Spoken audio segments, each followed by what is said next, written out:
All right, now a few stories on Saudi Arabia's war in Yemen, which of course is an absolute nightmare. And we're almost 10 months into 2021, a year where the UN predicted that 400,000 Yemeni children would starve to death because of this war, and nothing has been done to improve the condition of the people of Yemen.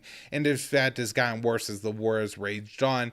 While Biden came into office pledging to end offensive support for Saudi Arabia's war in Yemen, I quickly identified this as being mindless, just propaganda, right?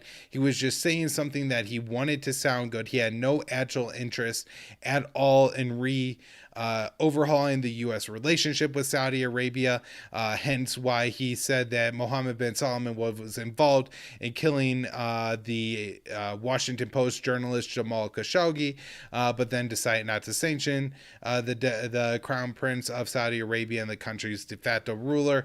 Likewise, he's willing to say that we'll end offensive support for Saudi Arabia's war in Yemen, but will continue to defensively support Saudi Arabia. That's essentially just saying that we're going to support Saudi Arabia in the same way Trump did, but we're going to call it defensive.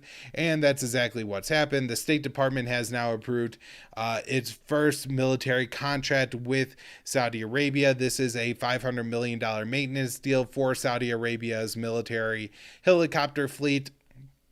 And so this is going to allow them to wage and continue the war in Yemen. And again, we're just aiding the suffering and starvation of hundreds of thousands of Yemeni children.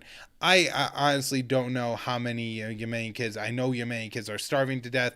The video photographic evidence is there.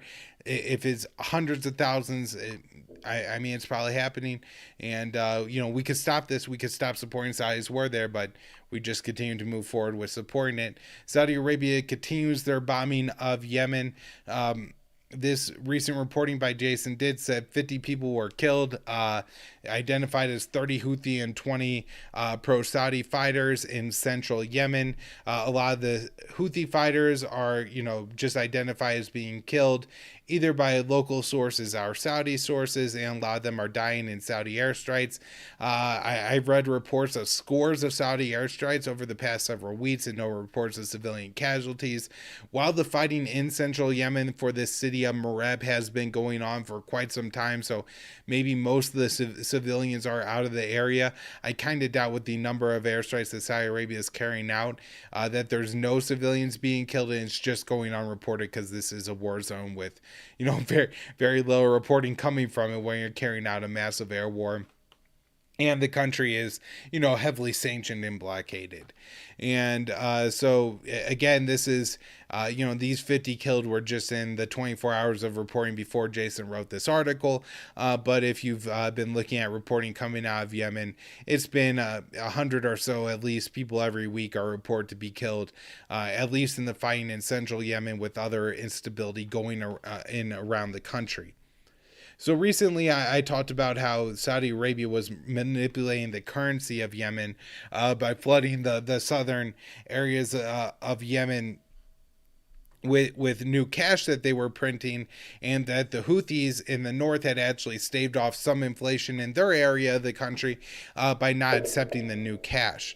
But now there's widespread protests going on in southern Yemen. This is the area of the country that is on the U.S. Saudi-backed side. It's controlled by the Saudi-backed government, split with the Southern Transitional Council, who's a little bit more loyal to the UAE than Saudi Arabia, but nonetheless is on generally the U.S. half of the war. And there's widespread unemployment, fuel shortages, and power outages right now in southern Yemen that has created protests. And so, one thing that's really telling is they say that, things in northern Yemen are bad because the Houthis control it. But when we have a natural example of what it looks like, what the country looks like under Saudi-backed control, it actually seems to be worse than the country that's under the full blockade, right? This is very disturbing reporting from Yemen, and very concerning that the conditions in, again, the parts of the country where journalists can somewhat get in, even though I think the Saudis are pretty restrictive on who they allow into the areas that they control. But, ostensibly those ports are open, they're not blockaded and stuff like that. They're still having all these widespread outages. Just suggests that this is a power play here on the half of the Saudis and the Emiratis to I think try to sever off all of the resources they can from Yemen at this point. And there's absolutely no concern for the people of Yemen whatsoever.